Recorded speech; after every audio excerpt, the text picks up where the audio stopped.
And so this way we can share it with other people later.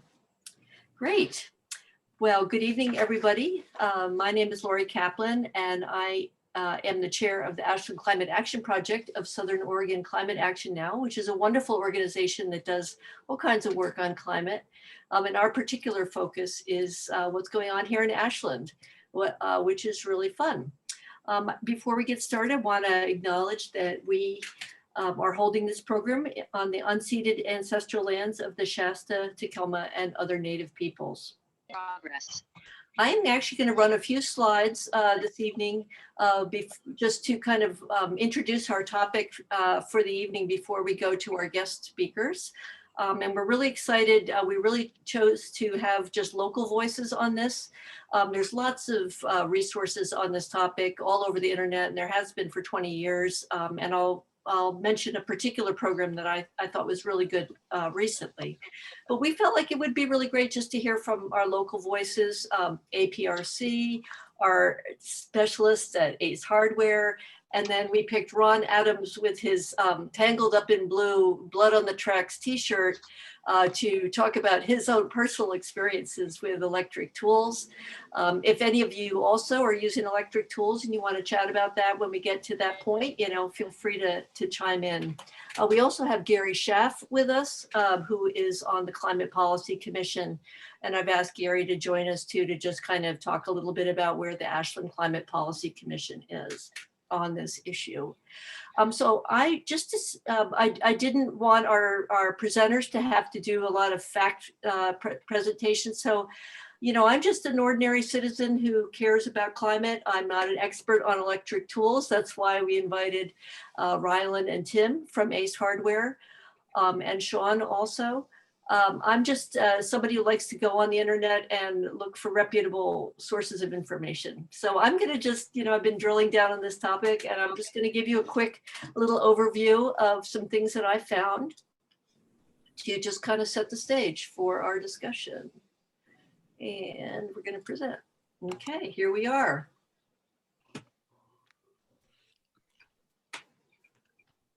That's our presentation. You should see my screen. All right, and we are all about the Climate and Energy Action Plan here in Ashland. We focus on outreach, organizing, advocacy, and education, just to make sure that our climate priorities are taken seriously and that we achieve our goals, which we believe is possible if we all take it seriously.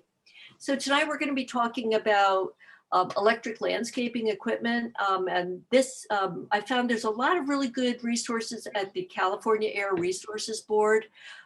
You may or may not know that California is the only state in the country that can set emission standards other than the federal, there's the federal government.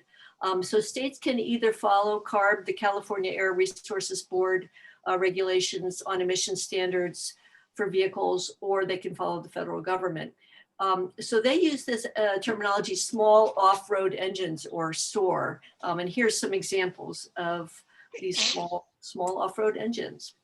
And when you use these, they give off emissions when you're operating them, as well as when you're storing them through evaporative emissions. So it's not just when you're using them. So I did a lot of trolling around, tried to find reputable sources on this. I personally didn't know what the difference was between a 2-stroke and a 4-stroke engine, and I'm sure our Ace Hardware guys could talk more about that. Me not being a mechanic, I was like, well, why?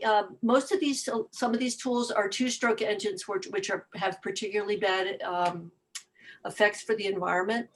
And the reason why I found out is that because the engine lacks an independent lubrication system. So fuel has to be mixed with oil. And 30% of the fuel the engine uses is not combusted. And so it emits a lot of air pollutants. So these include carbon monoxide, nitrous oxides, hydrocarbons, which escape from the engine. And so these are all considered serious pollutants by the EPA. And I was like, well, okay, why is this so bad? How bad could it really be? It's just a small piece of equipment.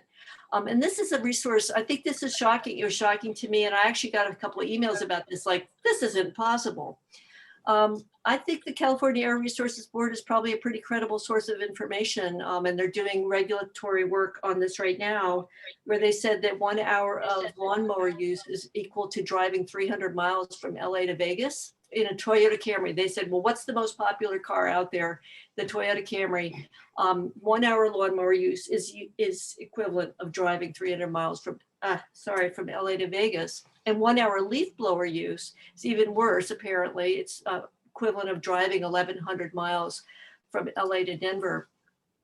And one reason for this, I have learned, is that, you know, we've had these emission standards for cars, and the amount of emissions pollutants coming from this landscaping equipment has gotten better over the last 20 years, but it's still, they are far more, they generate far more emissions and pollutants, particulate matter, and other toxic air pollutants than cars do at this point. So next slide. So I thought this was interesting. Sorry. Edmunds is an online resource that looks at cars. I thought this was like, wow. It says a consumer grade leaf blower emits more pollutants than a 6,200 pound 2011 Ford F-150 SVT Raptor, which they chose because it's like a monster truck. Well, it's not a monster truck technically, but it's a really gigantic truck. And they found that a 4-stroke Ryobi leaf blower kicked out 7 times more nitrogen oxides and 13.5 times more carbon monoxide than the Raptor. And an Echo 2-stroke leaf blower generated 23 times more carbon monoxide and nearly 300 times more non-methane hydrocarbons than the Raptor. So one of the engineering editors at Edmunds said the hydrocarbon emissions from a half hour of yard work with the 2-stroke leaf blower are about as same as a 3,900 mile drive from Texas to Alaska in our Raptor. And then this next quote is even really more amazing. As ridiculous as it might sound, it is more agreed to ditch your yard equipment and find a way to blow leaves using your Raptor, which I don't think sounds like it would really work very well, but it was a colorful quote. What's happening in terms of the regulatory environment in California? Again, I cite California not because they are the model of all things that we should think about in Oregon, but because they are in that standard setting role under federal government permission. So they had passed, didn't pass. There was an executive order in 2020 that 100% of in-state sales of new passenger cars and trucks will be zero emission by 2035. And that also includes equipment where feasible. So that's happening in California, and they are in the process of developing regulations on that right now. And so this is interesting, you know, like I think, or from my childhood, I could always picture these clogged LA freeways of, you know, cars and pollutants and traffic and stuff. And so basically at this point in time, we've got to the point where these small landscaping, gas-powered landscaping tools are actually emitting more emissions than cars, despite the vast number of cars. And again, this is from the California Air Resources Board. And then, so if the trajectory continued without any changes, the emissions from these small off-road engines would be double that of cars in California. So that I found like really quite staggering. Sacramento, so as part of this process of going to zero emission equipment, they did a trial at the Sacramento Capitol Park, a case study, and asked for feedback from the grounds crew there. And there were very, very good comments, which I thought was good. I don't know if they cherry picked the comments and didn't show the negative ones, but they profiled some very positive comments with particular advantages here. And you can see the equipment that they actually used. They had blowers and hedge trimmers, string trimmers, batteries, and they had used Steele, Husqvarna, sorry. I'm sorry. Ugh, why do I do that? Here we go. Okay. Oregon, Mean Green, and Echo tools. So, good case study feedback from the Sacramento Capitol Park crew. The other thing I looked at was what's going on in Oregon on this front. And there was a bill introduced in January 2021. It did not get out of the House Energy and Environment Committee, although a lot of other bills did on climate, which is really great. But it was really focused on the noise angle. The noise levels, the decibel levels on the gas stuff is notorious. People have been complaining about that since gas blowers, leaf blowers were introduced. So I thought it was interesting. This particular legislation was not focused on emissions or climate goals at all, but it would have prohibited sales in an urban growth boundary with a population greater than 300,000. So that wouldn't affect Ashland, but it was mostly designed for Portland. So that was out there, didn't go anywhere. The other thing I wanted to mention while I have the floor, and I'm not an expert in this topic, but I think it's worth noting that we are in extreme fire danger right now as of yesterday. And that means in areas of dry vegetation, all gas-powered machinery, mowing, and whatever that other word is. Jeez, I know you guys are I'm gonna drive you crazy with this problem I'm having. What I'm trying to do is move the pictures off the words. Okay. All gas-powered machinery, mowing, and welding is banned at all times of the day unless under a permit from Ashland Fire and Rescue. But work in green irrigated landscapes is allowed at any time. Please, they say, please do not call to report normal yard maintenance in irrigated landscapes. I'm sure they get all kinds of citizen police calls on anytime you hear a leaf blower, hey, these guys are breaking the rules. So just to clarify, that's what the rule is. But I encourage you all to look at the website about ashland.or.us/fire season to learn more about the rules of what you can and can't do, because they go beyond what I've listed here. So that's my little learning about this topic. So I'm going to stop sharing my screen, and I'm going to thank you all for being here again. So our first speaker tonight is Sean Sullivan from Ashland Parks and Recreation Commission. I really want to thank Sean for coming here after hours to just, and what we've told our speakers tonight is it's a conversation. We don't have a lot of us here. We can actually open up for questions later. People can ask their own questions. And Sean is just going to talk to us a little bit about some policies that have been developed at APRC and how they're looking at the whole use of electric landscaping equipment. Thank you, Sean.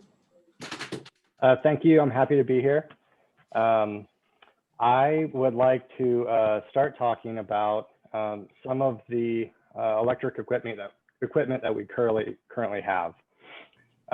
So not too long ago, we switched out all of our gas-powered golf carts for electric carts out at the golf course. We have a number of, if you've been in Lithia Park or North Mountain Park and you've seen park staff driving around in little utility carts, we have 3 of those that are electric, and we still have 3 or 4 that are gas-powered.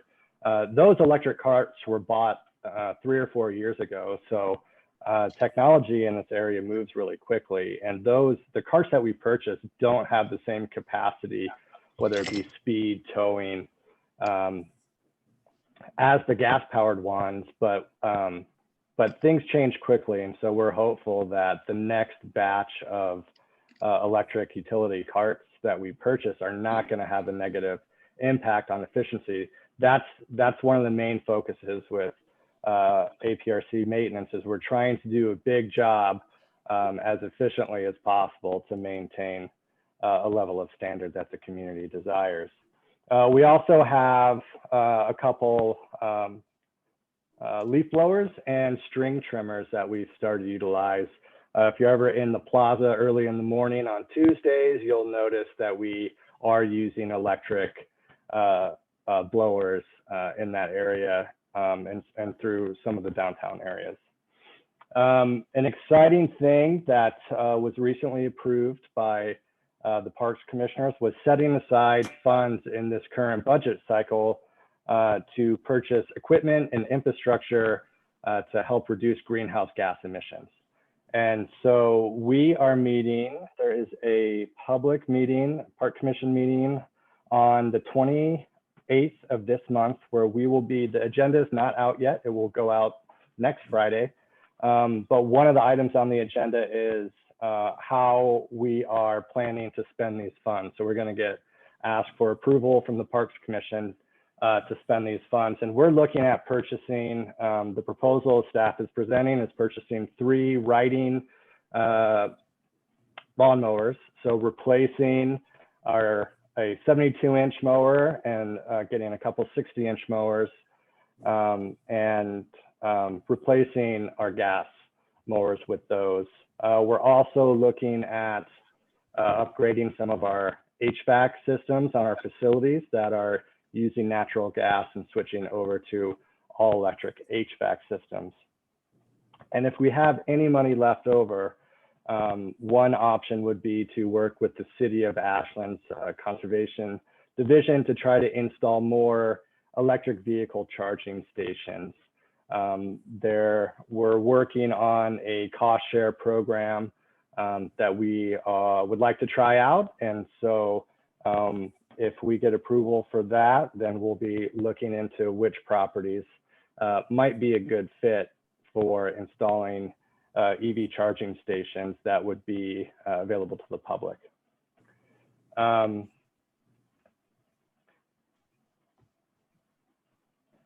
We're also looking at, so you all may have seen that the Ford F-150 came out with an electric version called the Lightning. So that's very exciting, right? Because to date, there hasn't been a viable electric truck. And so we're going to be keeping an eye on that. I'm sure that they're going to be hard to come by in the first year, but we're going to be looking at the potential for what it would take, the feasibility of switching our fleet out to electric vehicles, which is going to take some additional infrastructure. We'll need to install EV charging stations at our various shops. And so getting a first round of EV charging stations under our belt, seeing what it takes, getting a real grasp on the cost will be beneficial. And one of the things that was included in that truck was the ability to charge tools in the field, right? So one of the logistical challenges to electric equipment that at the large municipal level is that you either have to have a lot of batteries on hand so you can constantly swap them out during the day, or you have to have a way to charge them in the field. And so seeing that electric vehicle capabilities are going to provide that in the near future is only going to help us transition to more electric hand tools, because that is one of the main challenges is the battery life, and sometimes we're also hoping that the technology continues to advance for performance levels. There are instances in the fall when there's rain and leaves on the ground are wet, that it does take a little bit more time to move that debris with electric equipment when compared to using gas equipment. So that's just another logistical consideration we have to take into account as we're transitioning over to these new tools. And so,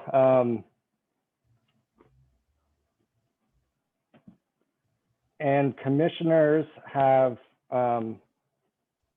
stated that, you know, this is essentially a first round, that there seems to be a commitment to continue moving in this direction. This was the first time that there's been money specifically allocated for this kind of infrastructure.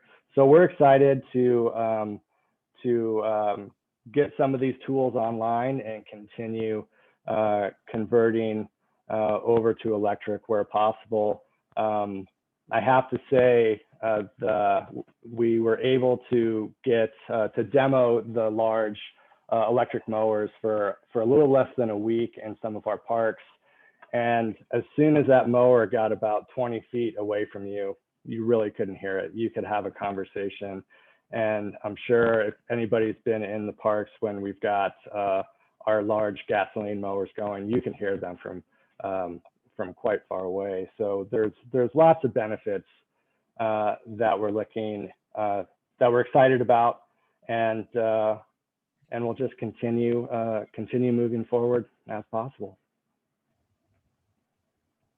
That is so great, Sean. I was really excited to see that goal for the biennium for APRC to work on the greenhouse gas inventory and start moving in this direction. It's really huge and super exciting. So we're all going to be anxiously watching this experiment and hoping that it works out well. And it's just the beginning of more electrification to come. Absolutely. And I didn't even touch on the pool. I know the parks commissioners are very concerned about how to heat the pool when we're able to identify a funding source to get that project going. So that is something that continues to unfold, looking at different heating options. Yeah, I think even though that's not the topic for tonight, that is like probably number one on the APRC list for climate, activists of the gas use. It is like one of the largest gas using facilities in the city. So so just to bring us up to speed on that, are you all looking at options that beyond gas for heating that facility if you ever are able to do the remodel? Yes, absolutely. The designer put forward some options that included a mix of gas and electric,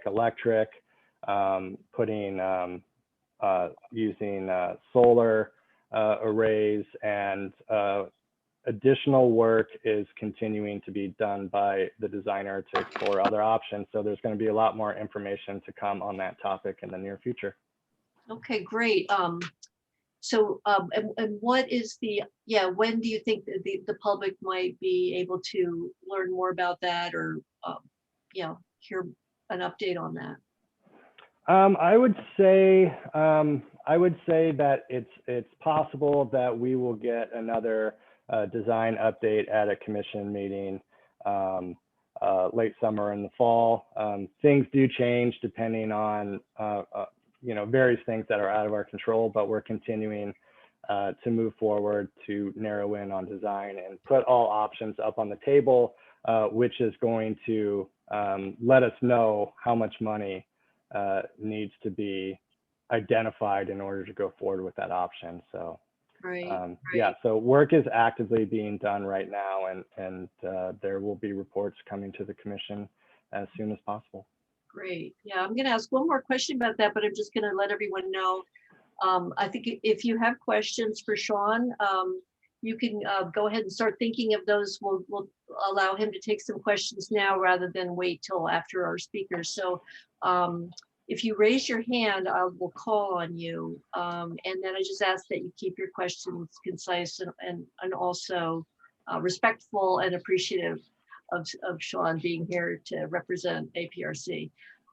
So I guess, so the current pool is 40 years old, is it?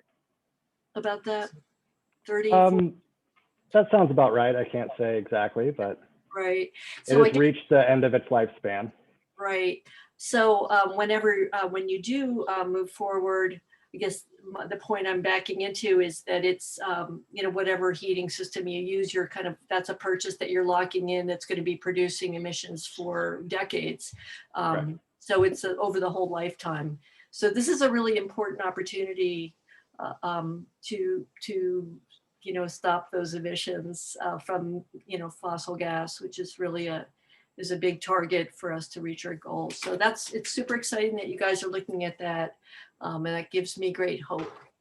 So I'm going to go to gallery view and look and see if anybody has their hands up now and wants to ask a question of Sean. you could also ask later. Gary. Shauna, as I recall, the APRC adopted a policy to inventory your current gas-powered equipment and determine what your current emissions are. Did that make it into the final? And if so, is there a timeline for development of those estimates? It is an objective under the goal that was adopted by commissioners to do an energy audit, essentially. Work has not begun on that yet. We have been focusing on identifying what kinds of things we can purchase now with the money that's been allocated, and then we will come to that. In the future, I don't have a specific timeline on that. I'm not sure if that is going to be a staff-led project or if that's something that we would contract out to an expert.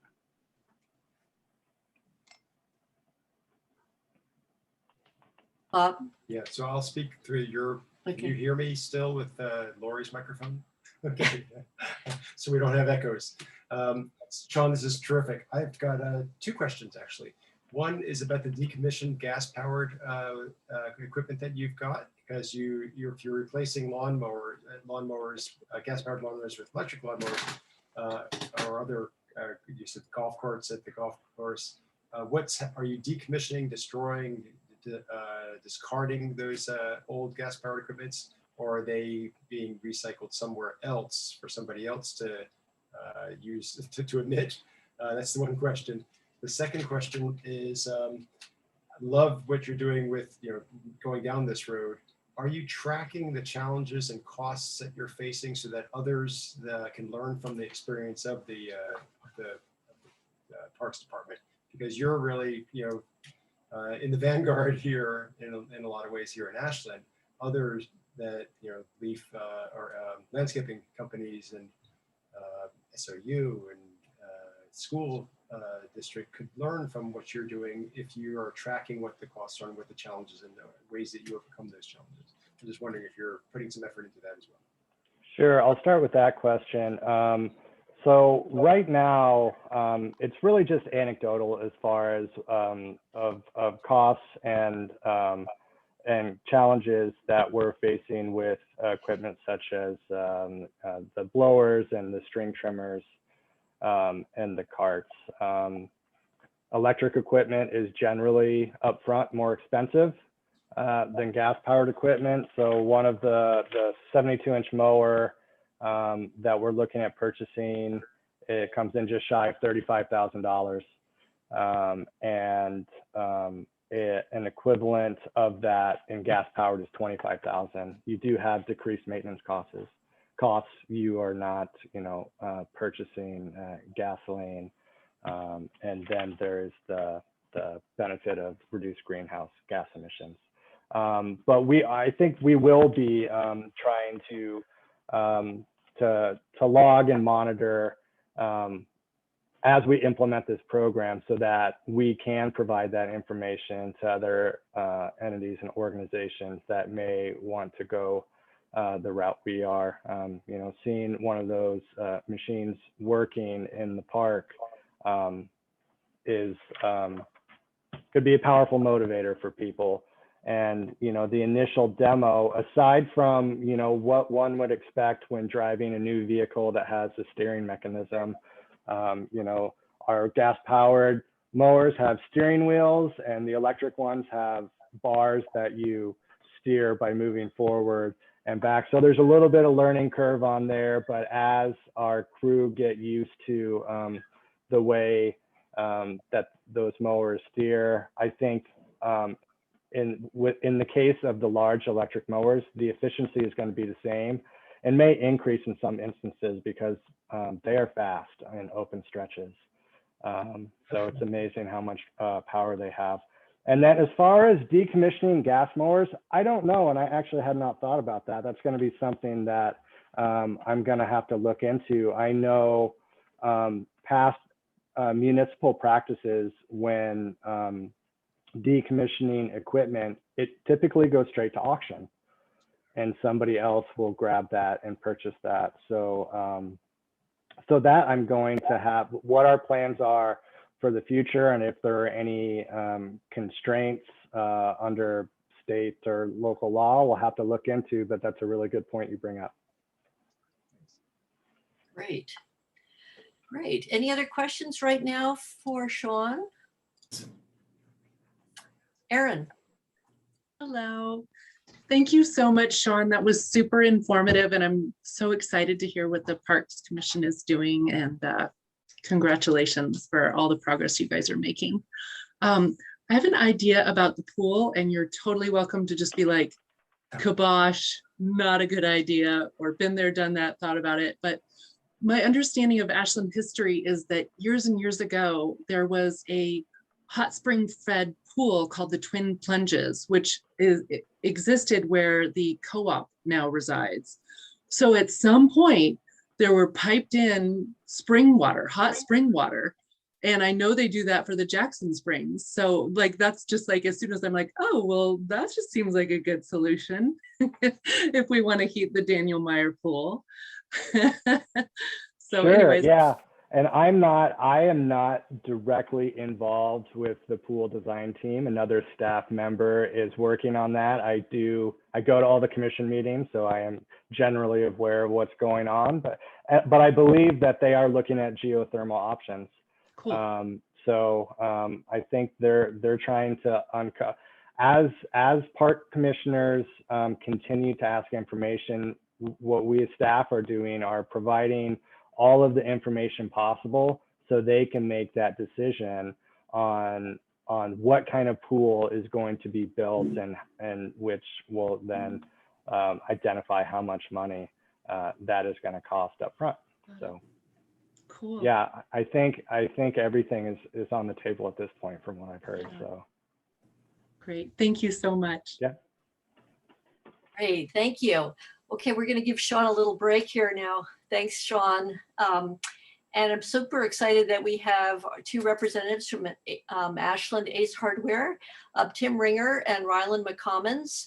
And they are going to talk to us about what they've been seeing in terms of people purchasing there, if you know that, or just what you've got there and what you're excited about and how you look at those tools and what people can be doing with them, how you can take it however you want.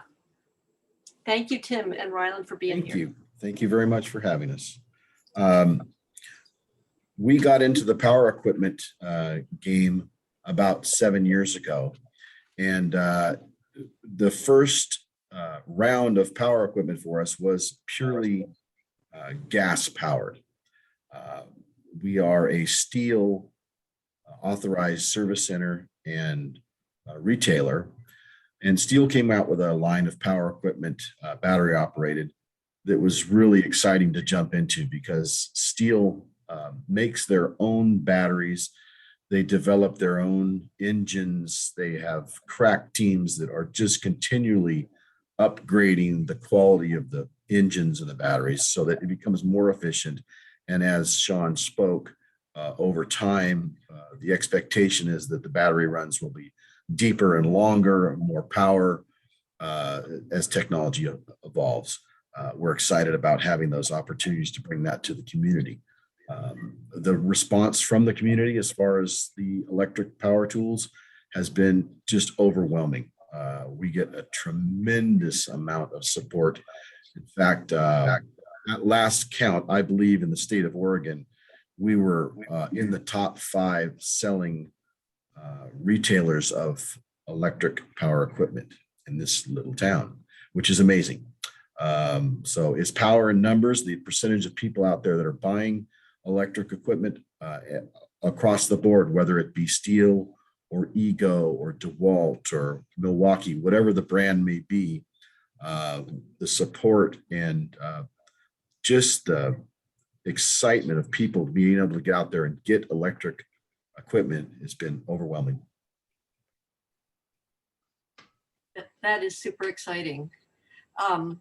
talk to me a little bit about changes that you've seen, or what advances have you really thought were pretty awesome in the last couple of years of what these tools are able to do? Because years back, people say, oh yeah, but they don't have enough power. They can't really get the job done. And what do you think about the tools that are out there now? Yeah, so there are still a lot of things that can be done to make them better, but there are tools that are actually more powerful than most gas powered. So such as my handheld blowers. I have 2 steel battery operated handheld blowers that are actually more powerful than all the gas powered blowers that I carry. Still not quite as powerful as, you know, my backpack blowers. That's hopefully to come, but there's tons of tools that are outdoing my gas powers right now. Now, you know, like I said, there's a lot of advancements that need to be, you know, done in order to get everyone on board, but we're definitely making a big dent. Definitely. How's it looking with price comparisons, and not just the upfront cost, but also how you look at the whole lifetime costs of operating that equipment? Yeah, so the upfront cost for electric is definitely spendy, and that's mainly because of the batteries. The units themselves, they're not quite as spendy as most, you know, gas powered. But yeah, the batteries are typically as much as the units, if not more. So that's where the buy-in gets pretty expensive. But the long run, you know, expenses is, you know, they don't require much maintenance at all. And you know, of course, you don't have to buy gas. So, you know, for long run, you know, buy-in, it's a great investment for sure. And where do you see the most uptake in which product lines, or which, it doesn't have to be the manufacturer, but what types of products are people most buying, would you say? I would say mainly blowers right now, but I'm starting to sell a ton of lawnmowers, and I love seeing that. You know, the lawnmowers are really great. They have plenty of power. They actually compare to most gas powered. But yeah, definitely blowers right now. And then I would say next would come probably hedge trimmers after that. Mhm, mhm. Yeah. Chainsaws are a hot seller, but they're not quite as powerful as gas powered. So people are kind of sticking with gas for chainsaw equipment. Yeah, I guess the thicker trees you can't really do. There's a limit to how far you can go with the. So if someone has small trees on their property, they could use the chainsaw, right? Right, for limbing and small projects. Yeah. Yeah, Mhm. yeah. But the torque and the torque in these chainsaws is phenomenal. The instant you pull that trigger, it's full tilt. You don't have to wait for it to wind up like a typical gas engine to where it needs to get that momentum going. As soon as you pull that trigger, it's full on. It's using its full capacity. And the upside of that, in a lot of respects, coming down the line with chainsaws, is you don't have to have. You're not going to be wasting fuel or permeating the atmosphere with tremendous amount of emissions when the chainsaw is idling. When you set it down, it's idling because you don't want to be turning a chainsaw on and off and on and off and on and off. Whereas the electric powered, it's pull the trigger, go, let go, no usage. So you're really economizing your power usage in the electric chainsaws. Mhm. That's great. Bob Kaplan, did you have a question? No, go ahead. Oh, I'll wait for the peanut gallery. well, I'm ready to open it up because I'd like to hear other people's questions. And Kate Jackson wrote a question in the chat, but Kate, can I call on you to say your question out loud? Yeah, sure. Ryobi has a really long line of power tools for craftsmen, and unless you need all that battery power for multiple tools, you might be able to save by not buying as many batteries and chargers as tools. Mm. What do you guys, what do you think about that? Yeah, so we have something called the Combi tool, a combination tool, and it's basically one tool that you can use multiple attachments on. So you could use one battery, one tool, and you know, you would save a bunch of money just buying these attachments instead of buying a bunch of different machines and batteries. So that's something that we have, and we just got a battery operated version of that I'm very excited about, and we'll be carrying that pretty soon. Yeah, the flexibility in that line is really phenomenal. You think about, you know, having a pole pruner or a line trimmer, and you know, you can do so many different things when you can be able to change out quickly. The Combi system is literally 45 to 50 seconds to grab the next power head, power tool, and put it onto the power plant. It's rapid, it's clean, it's efficient, and you're actually saving money down the line by not buying multiple tools. Mhm. That's awesome. Yeah. Other questions? Yeah, I have a question about a comparison of weight. So you talked about the most popular item are the blowers. How do the electric battery powered blowers compare to the equivalent gasoline powered blower? Yeah, they're all actually lighter, and some are pretty close, but as far as I know, all of my battery blowers are lighter than my gas powered blowers, and we even have battery belts where you can wear the battery on your belts and then plug it into the blower, which tremendously decreases the weight on your hands, and so that's something I really like. Yeah, it's very ergonomic in that sense that it's literally like a curly cord that you plug into the tool so that you get that weight off your arms and shoulders, which, you know, makes things more efficient for the person operating it down the line.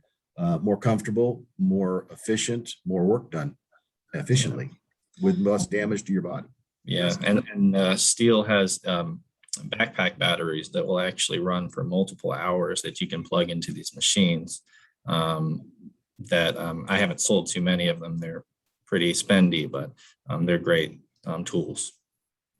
So do you use that as another marketing feature? Is that, you know, the better for your body or less wear and tear on your body work?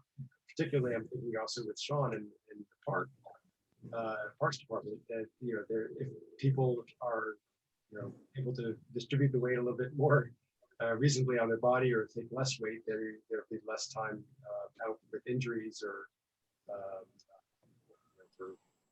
for illness. Yes, that's definitely something I bring up every time I'm explaining, the benefits of battery operated equipment to my customers. That's definitely a topic I bring up. Because your customers are mostly homeowners, or are they also businesses that are purchasing from you, or their businesses mostly purchase from It's definitely a mixture. But the majority would be homeowners, but I do have quite a few landscapers that use, strictly battery operated equipment.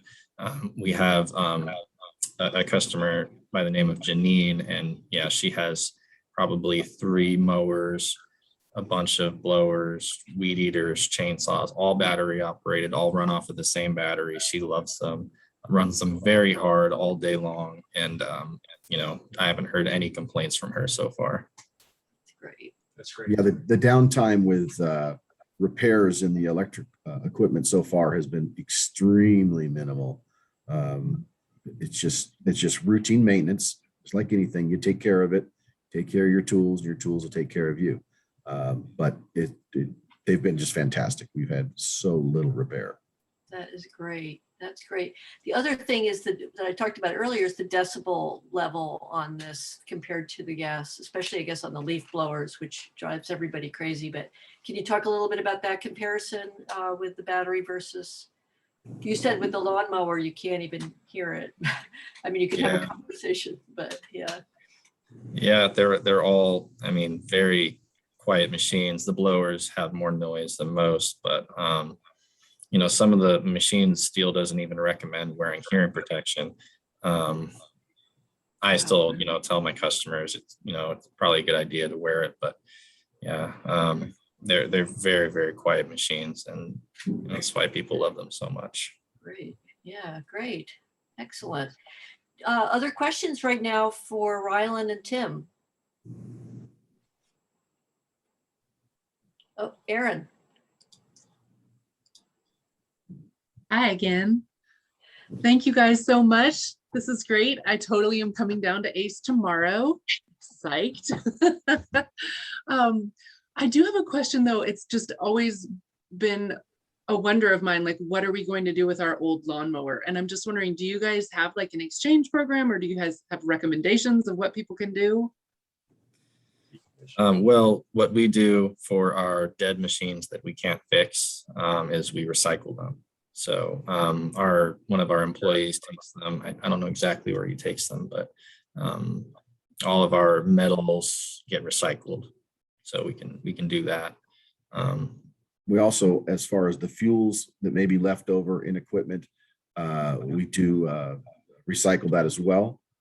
So there's nothing being wasted. It's being taken care of. We're very cognizant of the fact that you have to be careful with that material, and we do have recyclers for that. So that's very helpful. That's awesome. Thank you. That would be a great service to, you know, for the community, for the community to know more about, that you actually do that and provide that recycling. Because getting these things out of use, but then recovering all of the pieces that you possibly can it makes a whole lot of sense, and it's a lot easier to do as a business than it is as an individual, you know, looking for where this can go. So thank you for doing that. Yeah, that's great. Thank you. Well, great. Well, I'm going to ask Ron Adams to chime in here as our appointed homeowner user of electric tools.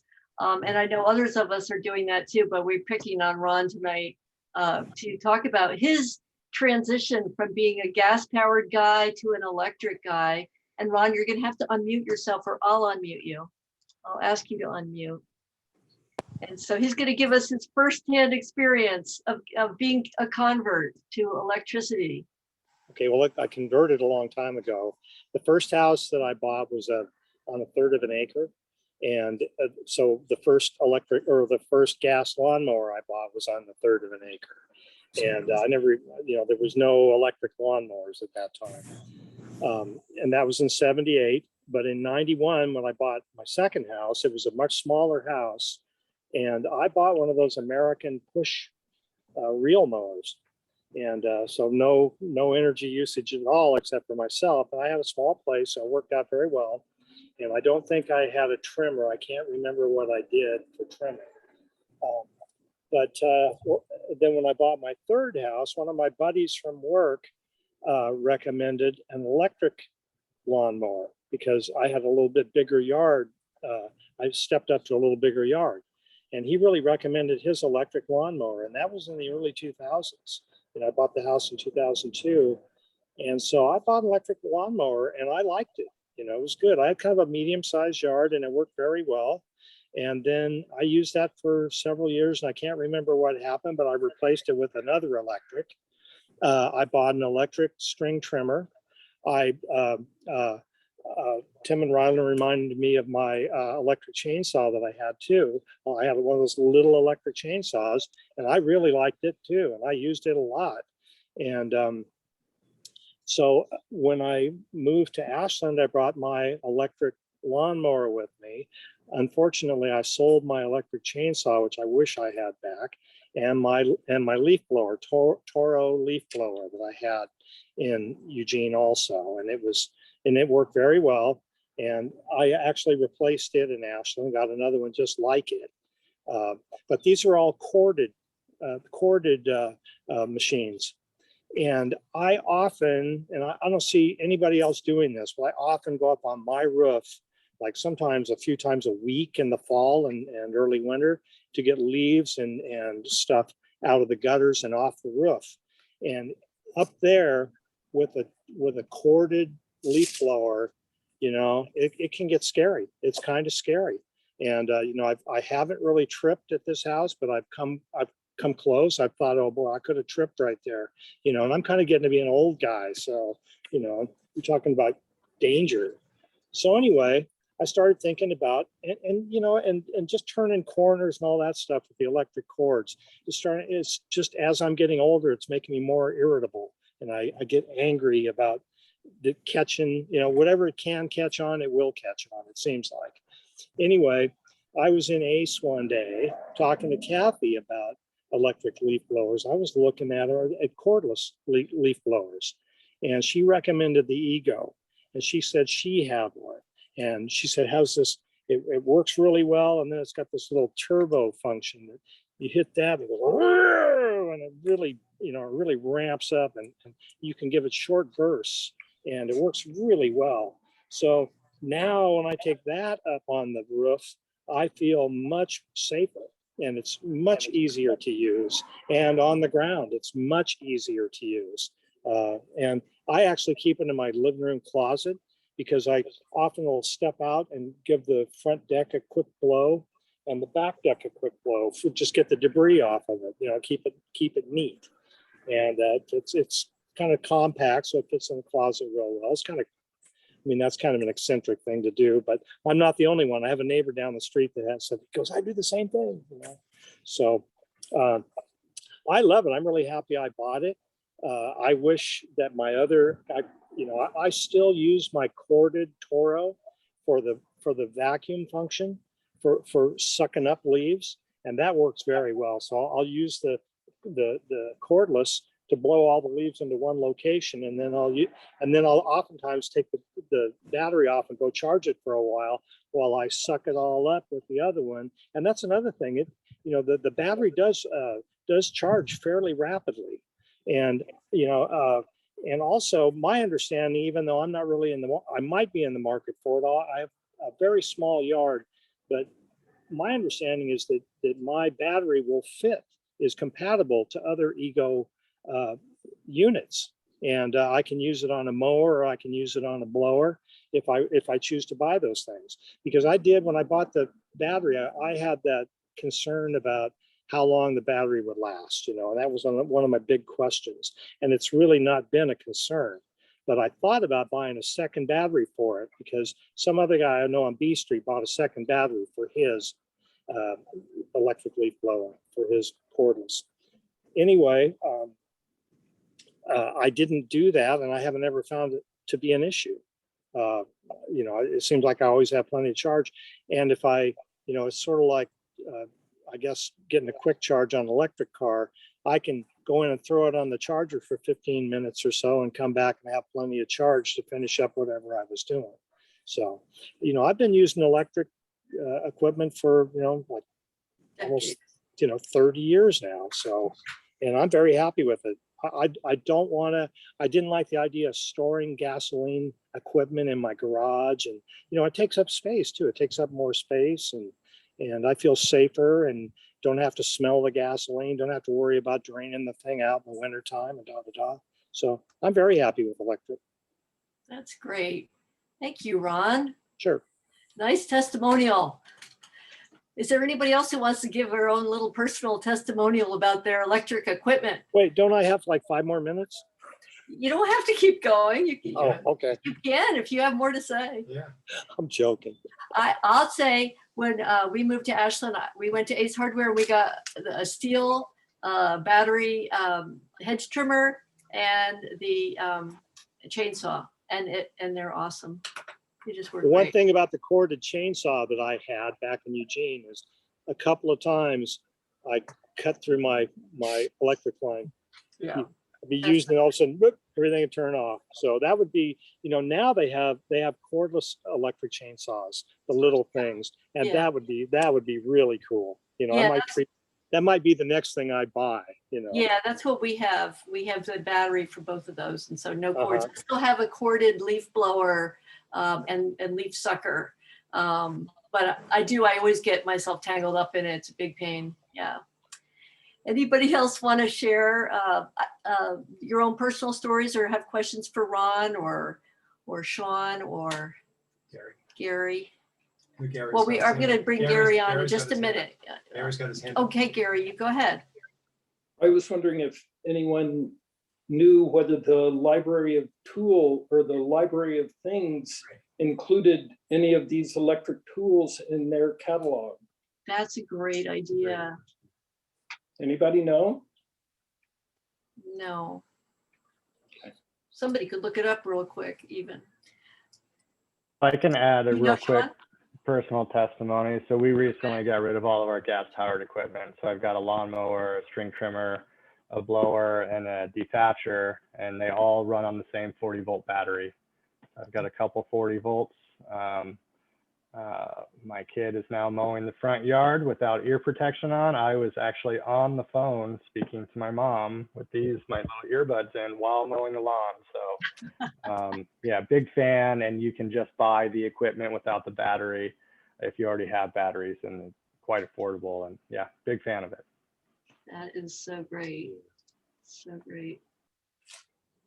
Anybody else? Testimonials? I'm going to add in here that, like we focus on, we think about the big commercial users or the big properties or landscaping equipment, landscaping companies. But in California, one of the things I found from the California Air Resources Board is that they did a huge study on actually who was using what, and 77% of it was either of the equipment or of the emissions associated with equipment. I think it's the equipment. It is, it's probably the same thing, is residential. So, I think we tend to focus on these companies that are doing this all day long. But, it's us and our neighbors, that if that's a lot, that's a big, huge percentage. And so if all of us went over to that, eventually or quickly, that would really have a huge impact on greenhouse gases in Ashland and air quality. I'm going to call on Gary to just talk about Gary's a member, as Bob Kaplan is as well, of the Climate Policy Commission. So Gary, if you could just kind of briefly, I know some people have said, hey, we need to ban these things, and the Climate Energy Action Plan does have some language around, moving away from that equipment. How's the Climate Policy Commission looking at this issue, and what do you see for the future in Ashland? The Climate Energy and Action Plan has as its broad goal the net zero emissions by 2050. And if you calculate our emissions and how we might get there successfully, we would need to be reducing emissions by about 8% per year, which we haven't been. So we're falling further and further behind with each day that we wish for a solution and don't implement one.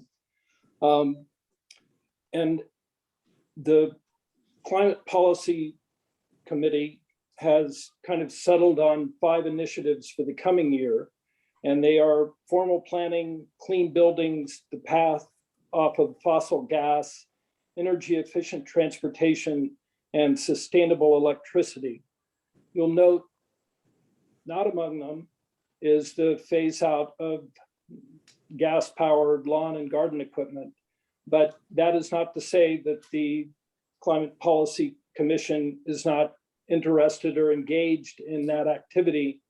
About 6 months ago, the commission approved a policy that basically hope to engage the Parks Department, SOU, and the Ashland School District in efforts to reduce emissions from these types of equipment as a way of demonstrating to the broader community that it is possible and in fact practical to phase out the gas-powered equipment. Some of the motivation for the Climate Policy Commission's initiative was that the emissions from gas-powered equipment is quite dangerous to the operator, which is something that we often overlook. But given who's operating it, we should be concerned about their health. You can imagine we wouldn't encourage someone to put their head next to the exhaust pipe of an automobile. As Lori's example demonstrated, using a gas-powered lawn and garden equipment for an hour is much worse than that. So again, part of the issue is not only climate, but also human health and the noise factor. I mean, there's a lot of reasons that it makes sense to move away from gas-powered lawn and garden equipment. It really, the challenge is timing. And that is part of the reason I think that the Climate Policy Commission embraced the notion of trying to engage in a sense with the city's municipal and government partners in an effort to begin that process with the municipal and public realm. But mostly, at least to date, our engagement has been limited to the Ashland Parks and Recreation Commission, which I'm pleased, as I suspect all of you are, that the Parks Department is moving forward with their strategy of phasing those types of equipment out. And we just need to engage with the other SOU and Ashland School District to ensure that they're on that same path. Clearly, each individual jurisdiction, just as each landscaper might have a slightly different strategy as to how to go about that.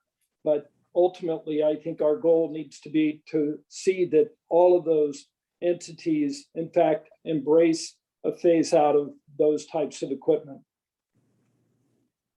Great, thank you, Gary. Sean, do you have any comments on that, or yeah, thoughts on that? I just wanted to say, Gary, as you start to engage other public entities, now that the decision has not been finalized yet, but I could say it's likely to happen, that we're going to have these electric lawnmowers on hand. So if people want to come out to the park and see how they work and talk to actual users, feel free to give them my contact information. I'm happy to facilitate that discussion. And there is now a dealer in Medford for these machines that have the battery life where a landscape company or municipality can be on them all day long. So we tried to deplete the battery and we couldn't do it. So it's this machine that we found. So like the technology is getting there. So so I'm happy to be an APRC is happy to be a resource to pass that information on to others who are interested. Yeah. Thank you. That's a terrific offer, and I'll certainly take you up on it. Yeah, and I'm thinking, we could even, do advertise through the Ashland Climate Action Project, a demo day where we get to see, you guys can show off your tools for us. That would be really great. And I know Aaron, I saw you had your hand raised. Yeah. Oh, no. Oh, she was waving goodbye. But I wanted to say, I know that Kathy at ACE was saying that they had wanted to do a demo day last year, but then, couldn't do it with the pandemic. Is there a chance that you guys might be doing that this fall or sometime soon that, that we could invite people to come by and see? It is in the discussions of getting something done. Of course, it takes planning and coordination with other people and, the manufacturers to make sure that they have product available for us and representatives so that they can talk about their individual products. It is being discussed. It's a bit of a challenge. And to do it in the fall right now, believe it or not, it's actually kind of late in the game. But we can still probably in-house do something effectively. It may not be on the scale of what we've done before, but we're looking at it. Okay. And then certainly people can just walk in there and you guys, I'm sure, will show them whatever they want to see. Absolutely. Yeah, great. Great. Do we have any more questions? Okay, great. Yeah, I have a question for Gary, actually. The city used to give rebates for solar power installations, and they've been, I don't know whether they're completely eliminating it, but they're greatly reducing it. what have you heard in terms of either discussion or action towards incentivizing the purchase of the newer, smaller pieces of equipment like the hand landscape tools that we were talking about so many individual homeowners use? Right.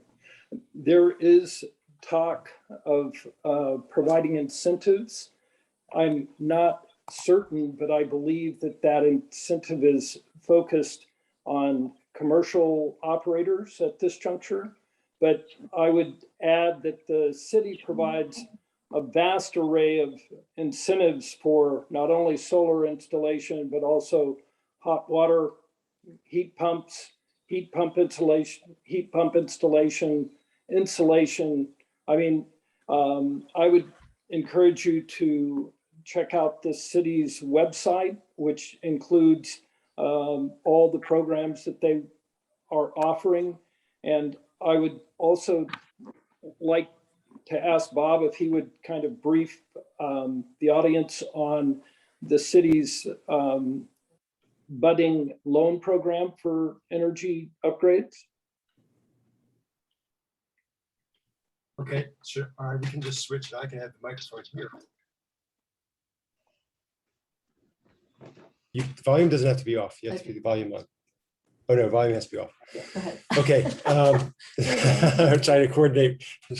So what Gary is mentioning is the city has both incentives that Kate, you mentioned for solar, but it also has incentives which are cash for rebates for homeowners that install certain kinds of equipment, efficient washer and dryers, for example, or refrigerators, also hot water heaters. And there's, I think, also even a higher efficiency electric heating for people that already have heating. But what the city also does, it's much less known, is offer zero interest loans on the electricity bill. It's been doing that for over a decade, where instead of going to, putting it on your credit card or trying to get a consumer loan from the supplier, the city will allow you to put the piece of equipment on your electricity bill, and you pay it off over 5 years at zero interest. That's only for homeowners with those equipment. It's not for small items like lawnmowers or chainsaws or things like that. But for upgrading your furnace, upgrading your hot water heater, all those kinds of things. And what Gary's I think referring to as well is the city has just submitted the application materials for a program from the USDA for a $10 million zero interest loan to the city, that the city would then administer with a third-party project manager to make that low-interest loan available to a much larger pool of people. Because frankly, the money that the city has had available for its on-bill financing program has been way too small for the number of people that we have. So that would just be another tool that could be coupled with incentives, rebates, for people that want to make the purchase and want to spread the cost out over 10 years with a very simple mechanism. But it wouldn't apply to these kinds of equipment. It's really for the clean buildings, for improving our building emissions, because much of our emissions in Ashland are really building related. Okay, you're gonna mute. I'm going to mute. Yeah. Okay. Well, great. So I want to for our speakers kind of wrap up for them. There's a question. Oh, a question. There's a question from Bridget. Oh, Bridget Botnelli typed in a question for Ashland Ace Hardware. Do you offer the recycling of the mowers to people who are not buying new equipment at your store? So you've opened up a can of worms here. Everybody's going to bring over their used mowers, their dead mowers to your store. So we don't charge for gas. For mowers, there typically is a small fee. But if you are buying machinery from us, then we will waive that. The fee is usually like $12 or something like that. Oh, that's great.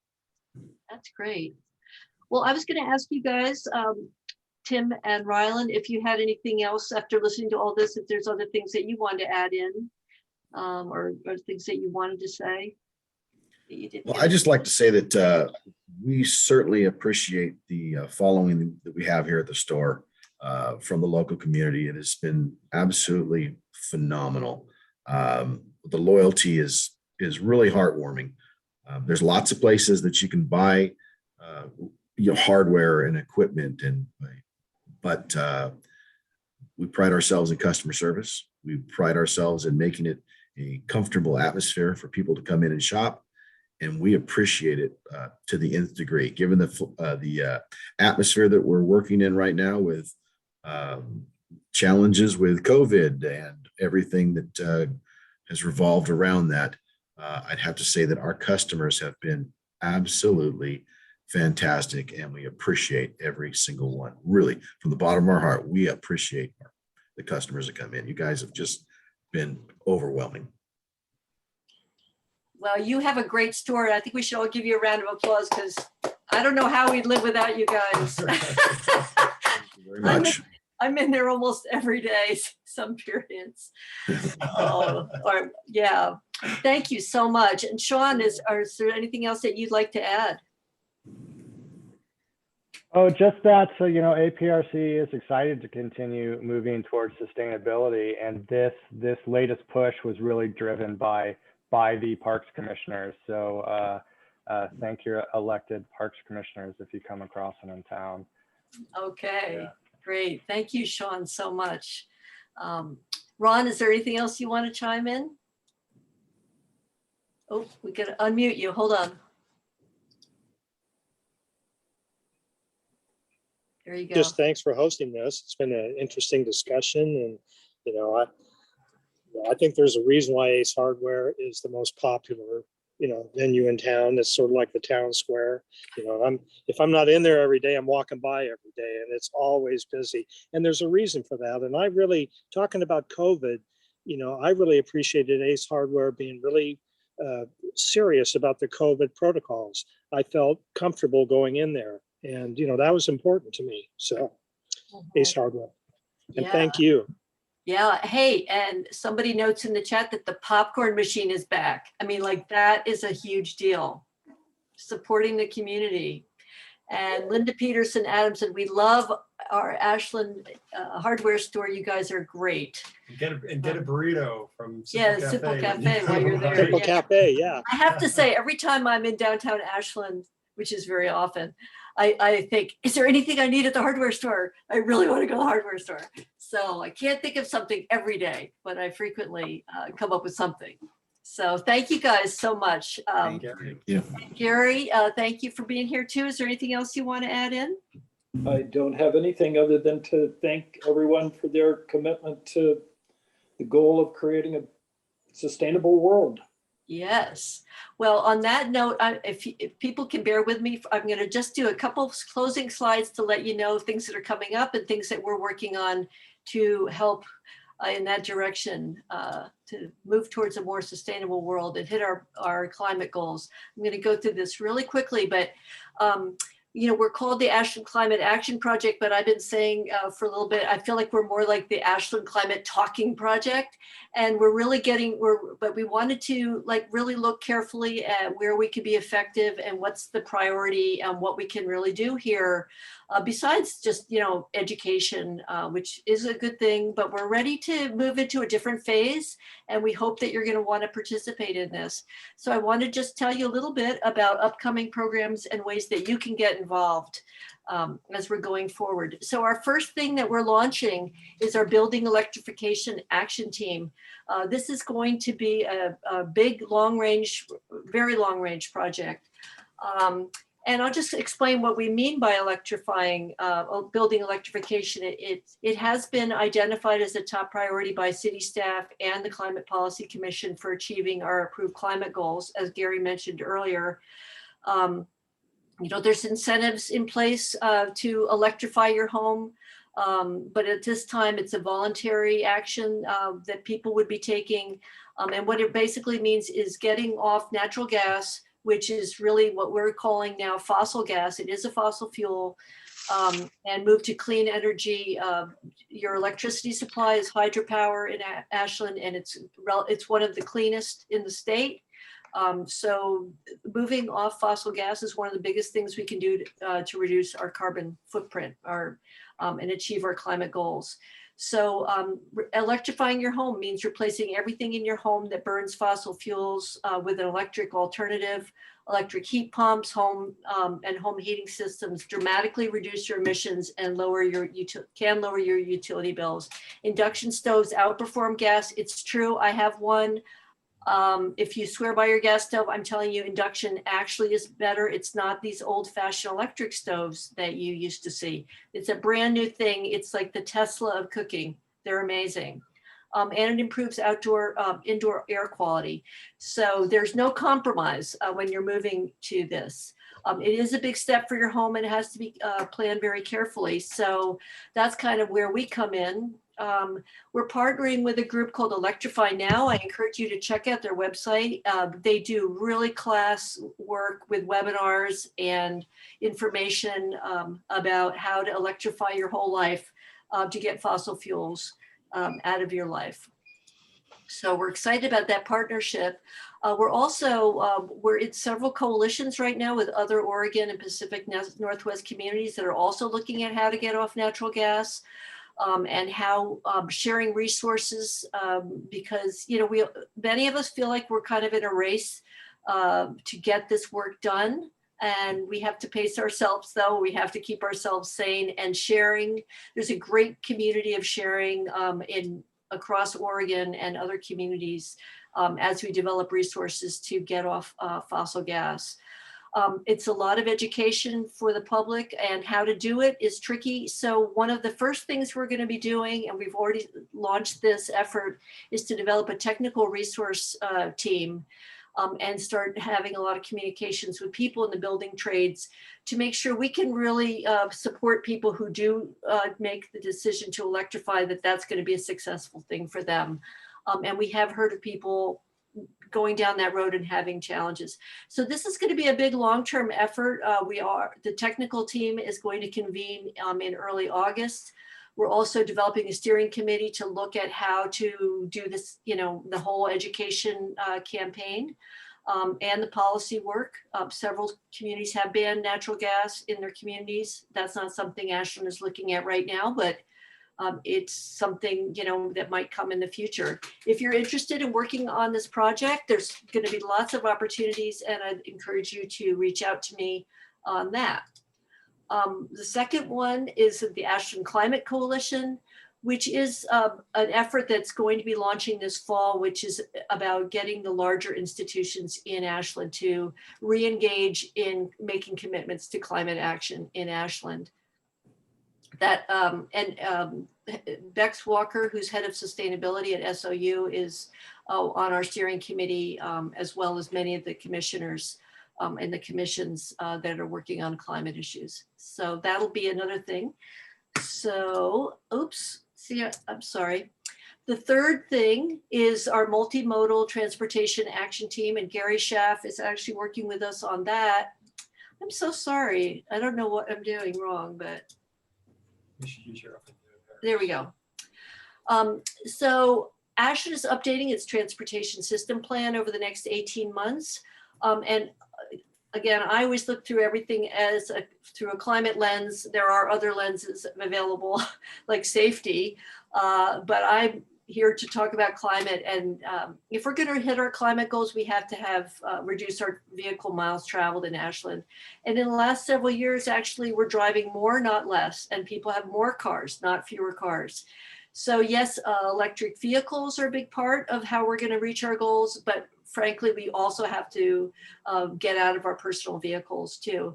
And there's lots of exciting things happening all over the country and globally around having streets that serve the needs of people of all ages and abilities. So again, if you're interested in being part of this, this is an 18-month project that we're going to be working on. Here's some great pictures of all ages and abilities when we have protected bike lanes. I never see children bicycling in Ashland. It makes me really sad. With protected bike lanes that are really designed for bikes, we could open up this community to all kinds of people to get out on their bikes, and it could be very, very, very fun and healthy. And then to launch this, our bicycling initiative, we're very excited. On August 19th, our next Zoom is Dr. Mark Schlossberg on Rethinking Streets, Lessons for Ashland. And he's an expert on from the Sustainable Cities Institute at the University of Oregon, and working on street redesign for safety and for all ages and abilities. And he's going to be looking at particular intersections in Ashland that could benefit from a redesign. So it's an Ashlandized program from someone who specializes in how we make that conscious move to make our cities really super safe and convenient for cyclists. You think about Copenhagen, they were a traffic clogged city, just like many other European cities, and they had a vision to move in that direction to become a real bicycling and walking city, and it worked. And this is something really, literally, we could do here in Ashland as well if we had the will. Oh, I see what happened here. Okay, well, I think no, I think I had another slide. I thought I did. Oh, well, I guess I don't. So I guess I'm going to stop sharing. So those are just a few of the things that we're doing here at the Ashland Climate. I'm so human. You got to love me, right? I'm not Oprah. So at the Ashland Climate Action Project of Southern Oregon Climate Action Now, we're going to need your support, your energy, your enthusiasm. You know, climate action can be depressing, but I feel very motivated and excited when I'm working with people who want to make changes like we've heard about today. And we can do this. We got to work together and we can get this job done. So I hope you'll join me in working on some of these exciting projects. I hope you're going to be hearing a lot about it over the next 18 months or more. And I think we can really make a dent here and really show what can be done when concerned citizens take their concerns into action. We can do this. So thank you so much, everyone, for joining us tonight, especially you guys working the very long day from Ashland Ace Hardware, and Sean from APRC. What good news and great joy you've brought us tonight. Thank you so much. Thank you. Thank you very much. Yeah, thank you. Okay, bye-bye, everyone. Enjoy the rest of your evening. Thank you so much. Thanks, Ron. Thank you. Okay, bye-bye. Bye. Bye. Right.